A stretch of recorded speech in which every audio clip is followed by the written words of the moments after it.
শুরুতে যে খবরের দিকে আমাদের নজর রাখতে হচ্ছে, এসটিএফ এর স্ক্যানারে পাক এজেন্টের নোটবুক, ধৃত রানা রউফের নোটবুক উদ্ধার গোয়েন্দাদের। আরো একবার আপনাদের জানাই, যে নোটবুক উদ্ধার হয়েছে, নোটবুকে পাকিস্তান নেপালের একাধিক ফোন নাম্বারও পাওয়া গিয়েছে।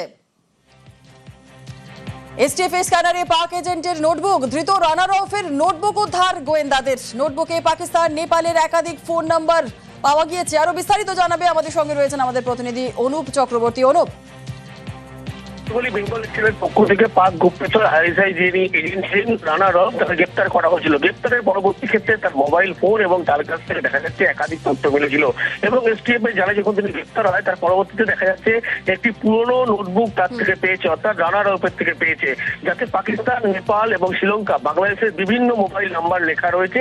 সেই নাম্বারে ইতিমধ্যেই সূত্র ধরে তদন্ত শুরু করেছে বেঙ্গল এসটিএফ।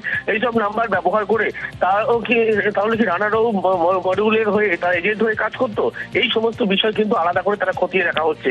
যেগুলো খতিয়ে দেখা হচ্ছে, পরবর্তী ক্ষেত্রে রানা রবকে জিজ্ঞাসাবাদ করা হবে। তার কারণ তার যে মোবাইল ফোন থেকে শুরু করে যে নোটবুক উদ্ধার হচ্ছে, সেখানে দেখা যাচ্ছে বিপুল পরিমাণে কিন্তু একাধিক নাম্বার রয়েছে। যে নাম্বারগুলো পাকিস্তান, নেপাল, শ্রীলঙ্কা এবং বাংলাদেশ বিভিন্ন এই নাম্বারের মাধ্যমে কিন্তু তার কথা বলতো, এমনটাই প্রাথমিকভাবে জানতে পেরেছে। ইতিমধ্যেই পুলিশের পক্ষ থেকে যাবতীয় বিষয় তারা কিন্তু খতিয়ে দেখতে শুরু করেছে। অন্যদিকে বেঙ্গল এসটিএফের পক্ষ থেকে দফায় দফায় কিন্তু তাকে জিজ্ঞাসাবাদ করা হচ্ছে। তার কারণ এই যে মডিউলের কথা বলা হচ্ছে, এই নাম্বারগুলো যেগুলো পাওয়া গেছে নোটবুক, সেখান থেকে আরো বেশ কিছু তথ্য পাওয়া যাবে বলে এমনটাই মনে করছে বেঙ্গল এসটিএফের পক্ষ থেকে। সেই জন্য রানা রবকে দফায় দফায় তারা জিজ্ঞাসাবাদ করে এই নাম্বারের সূত্র কিন্তু জানতে চায়। সেই জন্য সকাল থেকেই তাকে জিজ্ঞাসাবাদ প্রক্রিয়া শুরু করবে বেঙ্গল এসটিএফ। বেশ, ধন্যবাদ। যেমনটা আপনাদের বলছিলাম, এসটিএফ এর স্ক্যানারে পাক এজেন্টের নোটবুক, ধৃত রানা রউফের নোটবুক উদ্ধার গোয়েন্দাদের। আর নোটবুকে পাকিস্তান, নেপালের একাধিক ফোন নাম্বার পাওয়া গিয়েছে। নোটবুকে বাংলাদেশ, শ্রীলঙ্কার একাধিক ফোন নাম্বারও। ফোন নাম্বারগুলি রানার মডিউলের এজেন্টদের কিনা, সেই বিষয়টাও কিন্তু গোয়েন্দারা জানতে চাইছে। এবং এই নোটবুককে সামনে নিয়ে এবং এই ফোন নাম্বার একাধিক জায়গার নাম, অর্থাৎ যেমন বাংলাদেশ, শ্রীলঙ্কা, নেপালের নাম দেখা যাচ্ছে এবং ফোন নাম্বার পাওয়া যাচ্ছে। এই সমস্ত বিষয়টাই কিন্তু পুরো বিষয়টাই কিন্তু পুরো তথ্যটাই জানার চেষ্টা করছে এসটিএফ।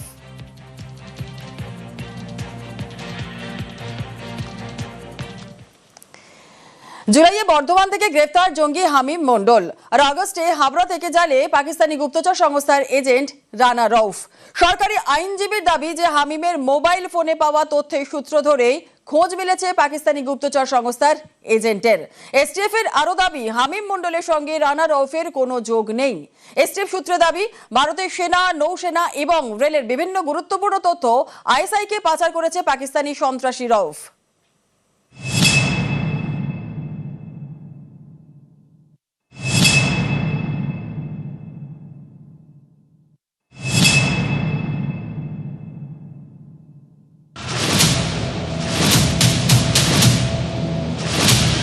পাকিস্তানের ফয়সালাবাদের রানা রউফ, ভারতে ঢুকে ওয়াহাব আলম,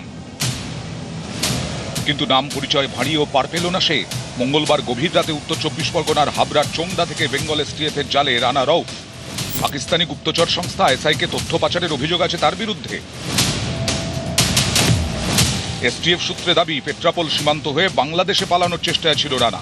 তার আগেই মঙ্গলবার রাতে ধরা পড়েছে সে। যশোর রোড ব্যবহার করে বাংলাদেশ বর্ডার বেনাপোল থেকে বাংলাদেশে প্রবেশ করার এবং কাঠমান্ডুতে যাওয়ার এদের একটা উদ্দেশ্য ছিল। এসটিএফ এদেরকে অ্যারেস্ট করে 14 দিনের পিসি চাইছে। 14 দিনের পিসি লন্ডন কোর্ট অ্যালাউ করেছেন। পাকিস্তানি যে ডকুমেন্ট আছে তার কিছু কিছু ডকুমেন্ট এরা ডিলিট করে দিয়েছে। মোবাইল ডাটা, কিছু কমিউনিকেশন, ঠিক আছে, বিভিন্ন চ্যাট, এইগুলো কিছু পাওয়া গেছে, যেগুলো তদন্তের সাথে এখনই বাইরে না আসাই শ্রেয়। গত মাসে বর্ধমান থেকে জঙ্গি হামিম মন্ডলকে গ্রেফতার করে এসটিএফ। বুধবার বারাসাত আদালতে সরকারি আইনজীবী জানান, হামিমের ফোনের সূত্র ধরেই পাকিস্তানি রানা রউফের খোঁজ মিলেছে। হামিম গ্রেফতার হওয়ার খবর পেতেই বাংলাদেশে পালানোর ছক কষে রানা।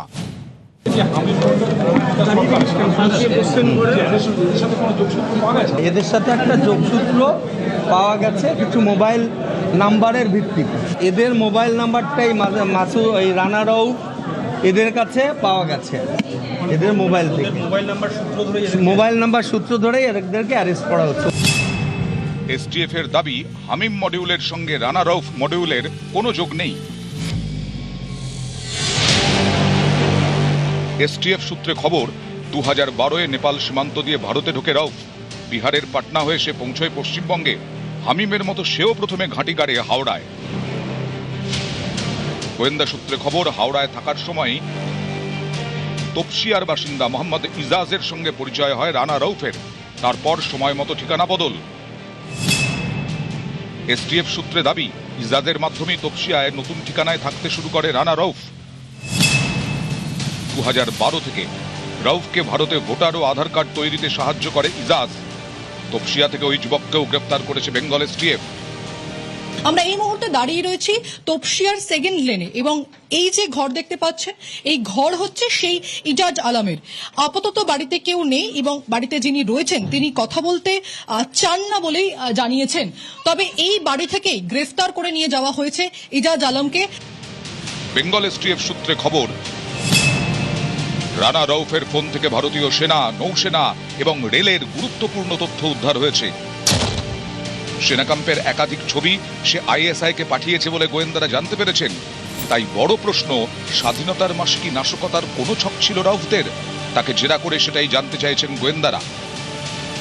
পুলিশ, অ্যাডমিনিস্ট্রেশন সবাই তারা প্রস্তুত। এইরকম নাশকতার ছক আমরা ভেঙে দেব। গোয়েন্দা সূত্রে খবর 2012-এ তপসিয়ায় ঘাঁটি গাড়ে রউফ। এর মধ্যে বেশ কয়েকবার নেপাল গিয়েছে সে। কলকাতা, বনগাঁ সহ একাধিক এলাকাতেও যাতায়াত ছিল তার। এসটিএফ সূত্রে দাবি বেশ কয়েকজনের মগজ ধোলাই করে সন্ত্রাসের নেটওয়ার্ক বাড়ানোর চেষ্টায় ছিল রাউফ। পালাবদলের বাংলায় জঙ্গি নেটওয়ার্ক, গোপন মডিউল ভেঙে গুঁড়িয়ে দিতে তৎপর প্রশাসন। সেটা বুঝেই কি মঙ্গলবার বাংলাদেশে পালানোর ফন্দি এঁটেছিল পাকিস্তানি জঙ্গি রানা রউফ? ইজাজ ছাড়া আর কত দূর ছড়িয়েছিল রউফের নেটওয়ার্ক? উত্তরের খোঁজে তদন্তকারীরা। নিউজ 18 বাংলা।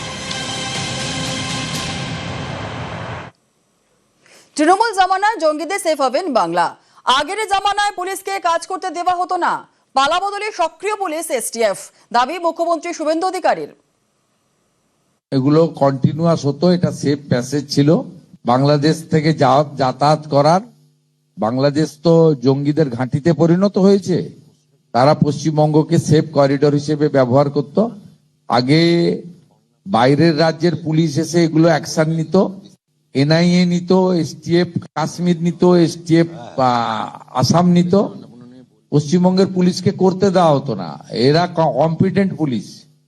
এখন পশ্চিমবঙ্গ পুলিশকে করতে দেওয়া হচ্ছে, তাই আপনাদের সামনে এগুলো আসছে এবং এই ক্র্যাকডাউনের কাজ চলবে, কন্টিনিউ চালানো হবে এবং কঠোরভাবেই এটা চলবে।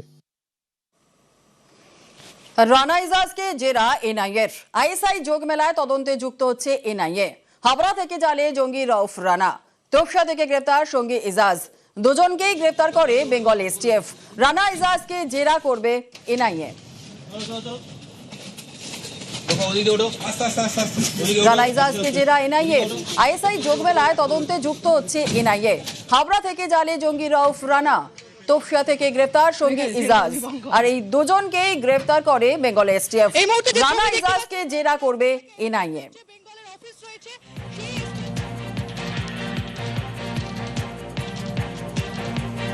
News flash.